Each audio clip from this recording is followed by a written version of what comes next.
জগন্নাথ দেবের প্রসাদ বলে হিন্দুদের হালাল মিষ্টি খাওয়াচ্ছেন মুখ্যমন্ত্রী মমতা বন্দ্যোপাধ্যায়। এমনই বিস্ফোরক দাবি করেছেন রাজ্যের বিরোধী দলনেতা শুভেন্দু অধিকারী। তিনি এই দাবি করলেন সোশ্যাল মিডিয়ায় এক ভিডিও পোস্ট করে। তিনি দাবি করেছেন অহিন্দুদের দোকানে তৈরি করা হচ্ছে হালাল মিষ্টি, আর সেই মিষ্টি জগন্নাথ দেবের প্রসাদ বলে খাওয়ানো হচ্ছে হিন্দুদের। স্টেট গভর্নমেন্টের বন্ড বিক্রি করা টাকা এইভাবে দেওয়া যায় না। তাই কোর্টের যে সাময়িক অর্ডার ইন্টারিম স্টে, আমি বিরোধী দলনেতা হিসাবে একে ওয়েলকাম করছি। উনি 11 সাল থেকেই এ ধরনের ইলিগেল কাজ করেন।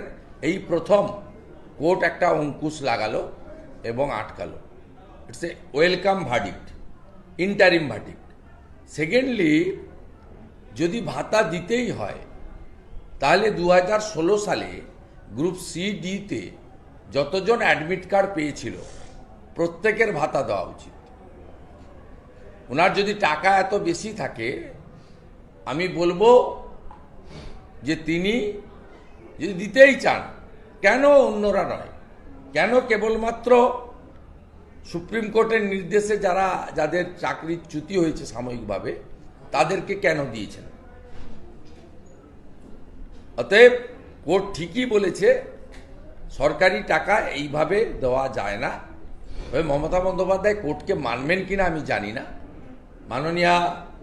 মাননীয় বিচারপতিদ্বয়ের ওবিসি নিয়ে যে অর্ডার, তারপরেও আপনি এডুকেশন ডিপার্টমেন্টে ভর্তির ওয়েবসাইটে দেখবেন ওবিসি এ এবং বি 17% রিজার্ভেশন, এবং মুসলিমদেরকে রিজার্ভেশন দিয়েই অ্যাডমিশনের কাজ চলছে, ফর্ম ফিল আপের কাজ চলছে।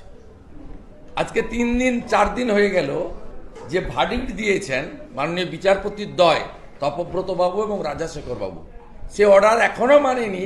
পশ্চিমবঙ্গ সরকারের শিক্ষা দপ্তরের ওয়েবসাইট কিন্তু ওবিসি এ বি এবং 17% যে বাতিল হওয়া 76টা যে তাদেরকেও দিয়ে করছে।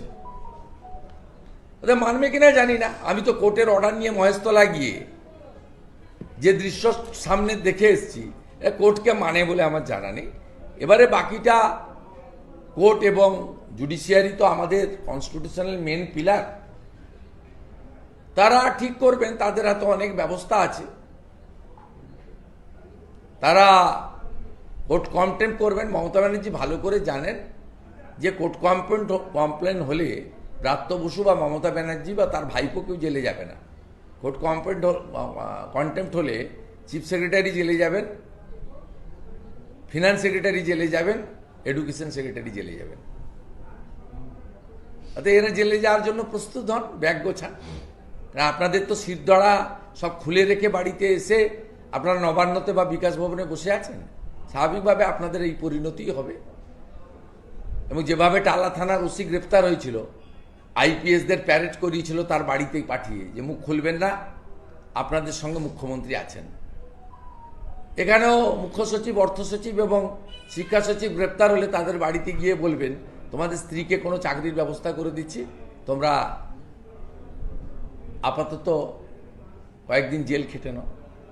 এই হবে বাংলা।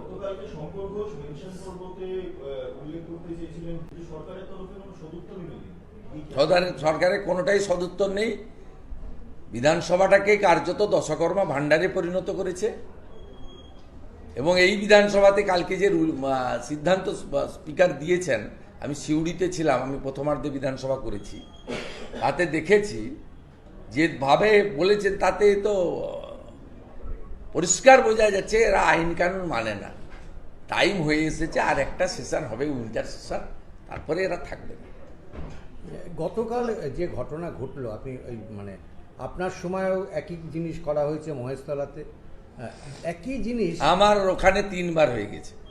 এরা উদ্বোধন করেছিল জেপি নাড্ডাজিকে দিয়ে সিরাকলে, সেই ছবি আপনারা দেখিয়েছেন। সেখানে আমার সঙ্গে 3 বার হয়েছে। ডায়মন্ড হারবারের হটুগঞ্জে হয়েছিল 22 সালের 3রা ডিসেম্বর। তারপর কিছুদিন আগে বারুইপুরে দেখেছেন আপনারা প্রথমটা, আর মহেশতলাতে এটা হয়েছে। সুকান্তবাবুর সঙ্গেও 2 বার হলো। এর আগে জয়নগরে হয়েছিল লোকসভা ভোটের আগে, এটা 2য় হলো। এছাড়াও ভারতীয় জনতা পার্টির যারা ছোট বড় নেতৃত্ব, সাধারণ সম্পাদক সম্পাদিকারা আছেন, কখনো প্রিয়াঙ্কা টেবরিয়াল আক্রান্ত হয়েছেন, কখনো সজল ঘোষ আক্রান্ত হয়েছেন, কখনো অগ্নিমিত্রা পাল মহোদয় আক্রান্ত হয়েছেন। এরকম অসংখ্য আছে। দিলীপ দা যখন প্রেসিডেন্ট ছিল তিনি বারুইপুর সহ অনেক জায়গায় আক্রান্ত হয়েছেন।